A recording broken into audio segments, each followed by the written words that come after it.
உன் துயரத்துக்கு காரணம்? கிடைக்காம கிடைச்ச என் பிள்ளையின் மரணம். மன்னவா, அனாதையா வந்த அந்த பாவிக்கு நான் ஆதரவு கொடுத்தேன். அதுவே என் குழந்தைக்கு ஆபத்தா முடிஞ்சு போயிடுத்து.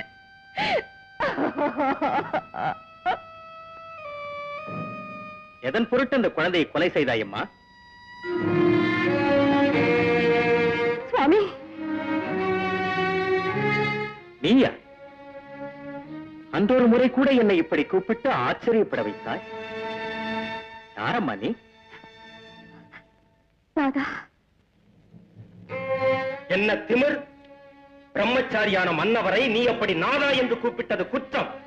இந்த பிள்ளையை கொன்றது நீதானே என்று அவர்கள் சொல்கிறார்கள். அதற்கு நீ என்ன சொல்லுகிறாய்? ஐயா, புழக்கடையில் குளித்துக் கொண்டிருக்கும் போது மஞ்சள் குங்குமத்துக்கு புறப்பட்ட இவர் பிள்ளையை பார்த்துக் கொள்ள சொன்னார். அதன் பிறகு பிள்ளையின் அழுகுரல் கேட்டது. போகலாம் என்று பார்க்கையில் என் சேலை காற்றில் பறந்தது.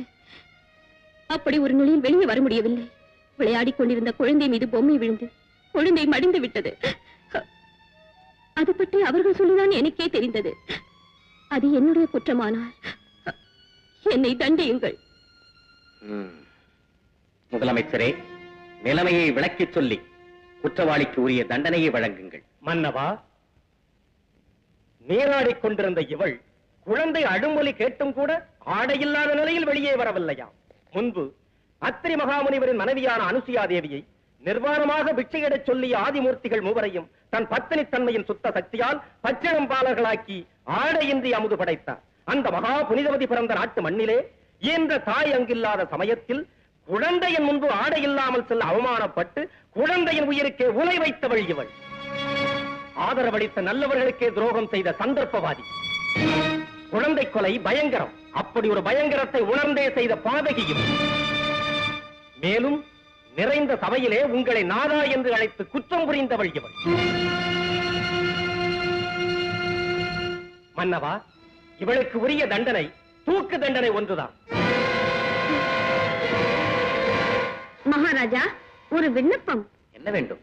மன்னவா, ஒருதலை பட்சமான வாதத்தை நம்பி தண்டனையை உறுதிப்படுத்தினால் அது நியாயமற்றது. நியாயமற்றதா? ஆம் மன்னவா.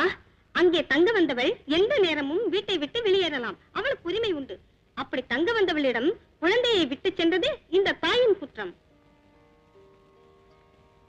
ஸ்நானம் செய்கையில் காற்றிலே சேலை பறந்து சென்றது மற்றொரு தப்பு. பதிவிரதை தன்மைக்கு இலக்கியமான அனுசுயா மட்டும் இந்த தேசத்தில் பிறக்கவில்லை. புனிதத்தை மயக்கத்தில் இழந்த அகல்யை கூட திறந்ததுண்டு. பெண்கள் எல்லோரும் அனுசுயாவாக இருக்க வேண்டாம், அகல்யா ஆகாமல் இருந்தால் போதும். மன்னவா, மானத்தை காக்கும் உணர்ச்சி பெண்மைக்கு இறைவன் தந்தது. இதிலும் அவர்கள் தப்பொன்றுமில்லை. அந்த பிள்ளைக்கு உயிர் தந்த பிரம்மா குறைந்த ஆயுளுடன் அனுப்பினார். அது நாம் சிந்திக்கத்தக்க மகத்தான உண்மை. நாடாளும் மன்னவன் மக்களுக்கு நாதனை போன்றவன். அப்படிப்பட்ட தங்களை அந்த மாதா நாதா என்று அழைத்ததில் தவறொன்றும் இல்லை. மகாராஜா, இந்த நிலைமையில் அந்த நிரபராதி தண்டிக்கப்பட்டால் உங்கள் தலைவாசலில் கட்டி இருக்கும் மணிக்கு அர்த்தமில்லை. பாராட்டுகிறேன். உன் உண்மையான விளக்கத்தையும் நேர்மையான உதாரணங்களையும் நான். முதலமைச்சரே, உடனே அந்த நிரபராதியை விடுதலை செய்யுங்கள். ஆகட்டும் மன்னவா.